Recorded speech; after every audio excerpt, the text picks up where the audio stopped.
Hello and a very warm welcome back to the garden, and this video is a crash course on how to build, fill and plant your first ever raised bed. So a raised bed is simply a growing area that is raised off the ground, and this is brilliant because you might have ground that is unsuitable, so you might be worried about pipes underneath or lots of stones, and in fact this garden used to be a lot of sheds, so the ground underneath is stone and concrete. So having raised beds means that we can bypass that issue, and instead of worrying about the soil underneath, we can build layers of growing space on top for all of the roots. And I've actually done a whole video about the benefits of raised beds, so if you want to find out more about that.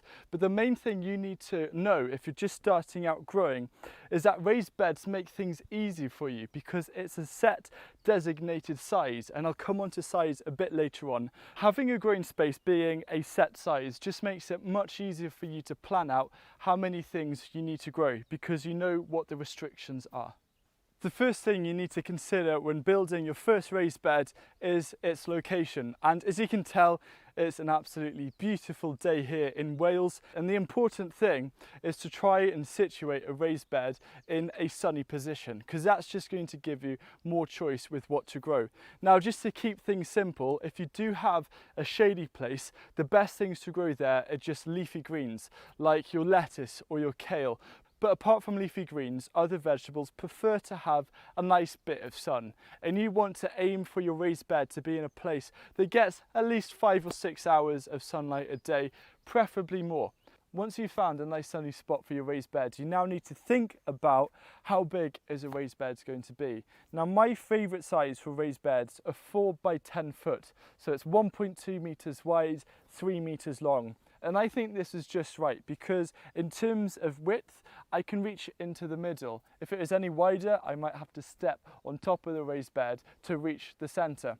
In terms of length for your raised beds, you don't want them to be too long like these raised beds here because you will be tempted to jump over the raised bed rather than go around. So I think 4 foot wide by 10 foot long is just a really nice size. Now this might actually be too big for your garden, so what next? I really like the 4 by 4 foot size raised beds. Those work really well, it's really fun, but you can even take them down. As long as they don't get wider than 4 foot, you can really play around. You can have raised beds that are maybe 2 foot wide and 3 foot long. It's totally up to you.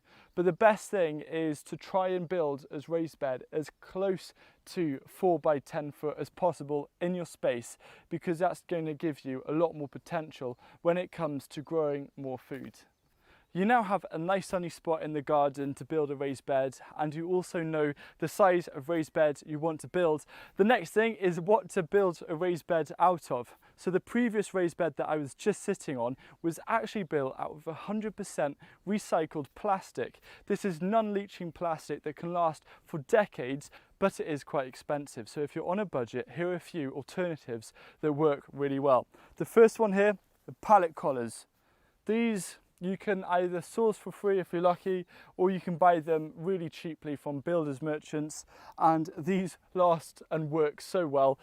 They basically come as an instant raised bed that you just pull out and go straight into. The next thing you might want to do is, if you've got lots of logs lying about, even breeze blocks for example, you can do this as well, just stack them around and fill the inside with soil. Now this raised bed isn't very deep in terms of soil depth, and that's because I'm just going to grow shallower rooting things, for example salads. But size for your raised beds, you need to think about height. The higher the better, but the optimum will be perhaps 25 centimetres to 30 centimetres. So 10 to 12 inches will give you the biggest range of what you can grow, but it's okay to have them shorter than that. This bed is another kind of pallet bed, but instead of being a pallet collar, it's made out of pallet planks, and it was very easy to make. I actually just took apart a pallet, repurposed the nails, put it together, and it's a great example of how you can grow food for free. And what I love about this is that it's just repurposing waste material.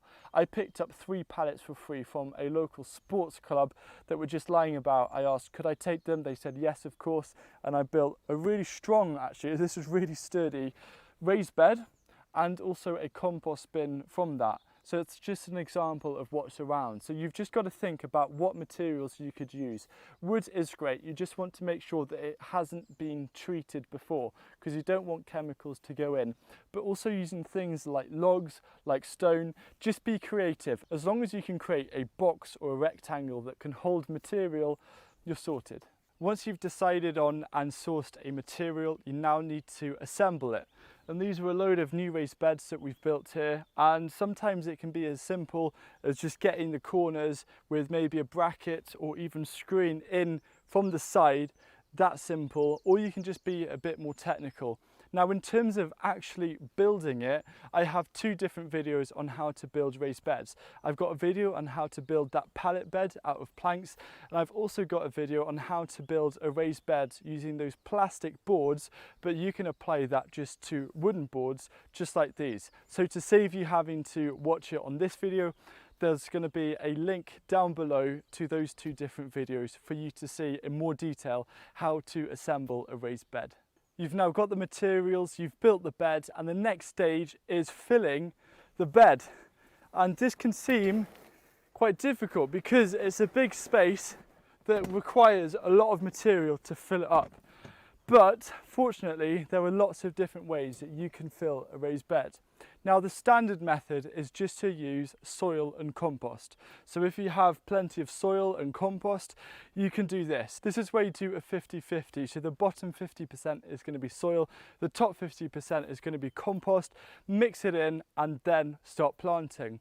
Now, you can get away with the bottom 80-90% being soil and the top 10-20% being compost, and just forking it in that first half. But it's totally up to you. But if you've just built a 10 by 4 foot raised bed, it can seem a bit overwhelming trying to fill it. So there are a few alternatives. My favourite is Hugelkultur. This is a fantastic way because you're utilising spare resources which would otherwise go to the compost bin or go to waste. So what you do is you've got a raised bed, then at the base you add a load of harder material. This is usually logs and twigs for the bottom third. The middle third is going to be things like grass clippings and wood chip, and just pack it in really tightly.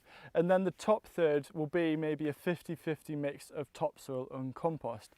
So that means the bottom 2/3 are using more kind of waste materials rather than having to fill it all with soil and compost.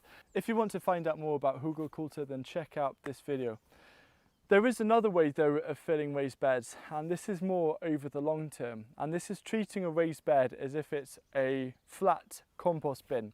So put on all of your compost materials and just keep on building it up until it's packed full, and then turn it perhaps once a month. And then over maybe 6 to 9 months, this is going to turn very close to compost. It's going to be coarse compost that you can then plant into.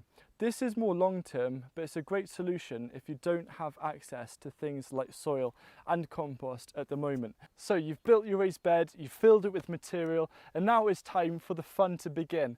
And that is by thinking and deciding about what you want to grow and then growing it.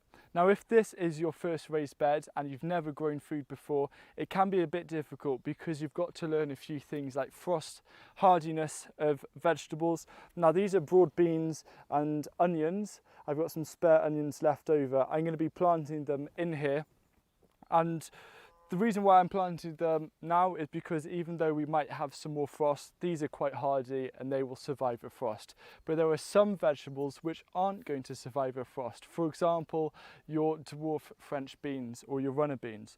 So just do a bit of research to see when you can grow them in your area. It's not going to take long. All you need to do is decide on a few things that you'd like to grow. The next thing is about keeping it simple. There's no point having a raised bed and filling it with 10 different things because you're only going to get very little of everything. If you actually want to grow stuff that's going to make a difference to your meals and how much food you want to be eating, and especially if you're wanting to go towards self-sufficiency, then the important thing is to perhaps say, if it's a 4 by 4 foot raised bed like this almost is to just grow 2 or 3 things at most, or perhaps bulk plant it with onions, bulk plant it with salads. Now, if you only have space for one raised bed, I'd recommend that you totally go for for just growing salads, because these are going to make the biggest difference in terms of small scale productivity.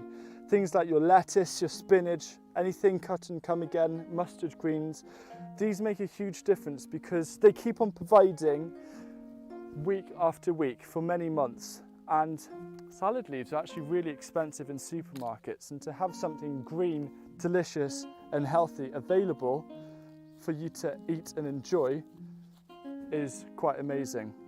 And in here, as I said before, I'm going the broad beans, because I absolutely love broad beans, and these are ready for planting out. So just have a little think about what you want to grow and why you want to grow it. Get it all together and get planting and enjoy it. Once you've built, filled and planted up your raised bed, what you've got to do first is just congratulate yourself and just remember that the hard work is done. The only thing you've now got to do is just worry about quite simple maintenance. The first thing is just to keep down on weeds. If you see a weed, take it out there and then, rather than letting it grow too big. The other thing that you want to do is make sure it's watered. So for example, on really hot, beautiful days like this, you want to water seedlings at least every other day. If you can, perhaps once a day, just water them quite deeply early on in the morning, so between 8, 9 in the morning. This is just because the sun isn't going to be so strong, so a lot more water will seep into the soil rather than being evaporated on the surface, so that's going to save you a lot of effort in the long term. Then if it's overcast, once every 3 days, and of course if it rains, then leave a bit of a gap.